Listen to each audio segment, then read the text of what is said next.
ورحمة الله وبركاته. النهاردة هنعمل مربى تين كده على السريع.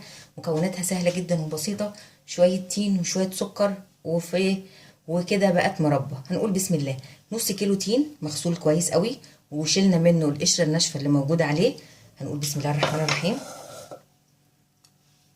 هنحط نص كيلو تين بتاعنا وعليه كوباية من السكر.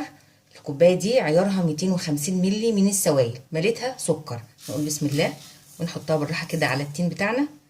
وربع كوباية من المية اهي، ربع كوباية بالظبط من المية هنحطها كده عليها، وهنحطهم على نار هادية خالص. نروح كده للبوتاجاز،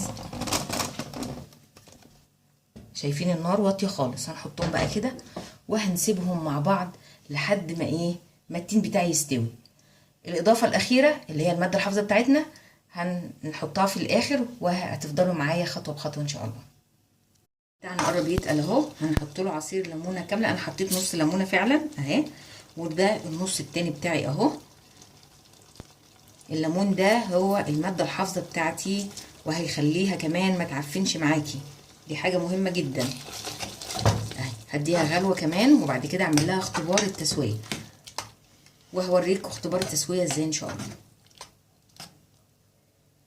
مع بعض بقى اختبار التسويه. هنحط معلقه كده من المربى، بعد كده هنعمل لها ايه، هنعمل لها خط. ثواني بقى كده نظبطها اهي. نحط السائل كده نزوده عشان يبان.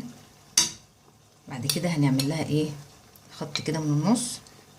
لو اتلمت على بعضها تبقى ايه، ما استوتش اهي. الخط بتاعنا اهو ما اتلمتش، الخطين ما اتلموش على بعض تبقى هي لسه، تبقى هي كده استوت معايا. لو الخطين ما اتلموش على بعض تبقى هي استوت معايا. لو الخطين دول اتلموا على بعض يبقى ما استوتش. انا شايفاه عندي اهو، مش عارفه هي باينه عندكم ولا لا. انا اخدت خط اهو بالطول، يا رب تكون واضحه. ده السائل اهو اهي. الخط بتاعي ما اتلمش يبقى هي كده استوت اهي.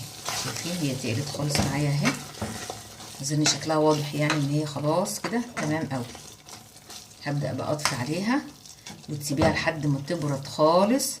والبرطمان بتاعك هيكون برطمان ازاز ونضيف جدا، ناشف جدا جدا، ما فيهوش اي نقطه ميه، ويكون الغطا بتاعه محكم قوي.